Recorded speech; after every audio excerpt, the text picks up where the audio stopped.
தலை கிடையாது, கை கிடையாது. அப்படி என்றால் தாகோன் தோற்று போய்விட்டார். நீ ஆராதிக்கிற தெய்வம் தோற்று போகிற தெய்வம் அல்ல. உனக்கு முன்பதாக பெரிய பர்வதங்கள் சமபூமியாய் மாறும். கைகளை தட்டி ஆர்ப்பரித்து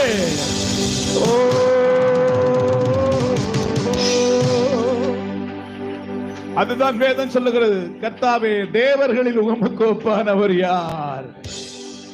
கர்த்தரே மகாதேவனும் எல்லா தேவர்களுக்கும் அவர் மகாராஜா. கையை தட்டுங்க. அல்லேலூயா. முதல்ல தாகோன் எங்க விழுந்து கிடந்தது சொல்லுங்க? தரையிலே. எப்படி இருந்ததா? முகம் குப்புற. இது எதை அடையாளப்படுதுன்னா ஆராதனை அடைய. முகம் குப்புற விடுவது எதை காட்டுகிறது? ஆராதனை.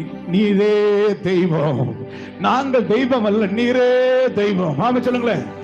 இதுக்கு மேல நிறுத்தினா தலை போயிடும். தலை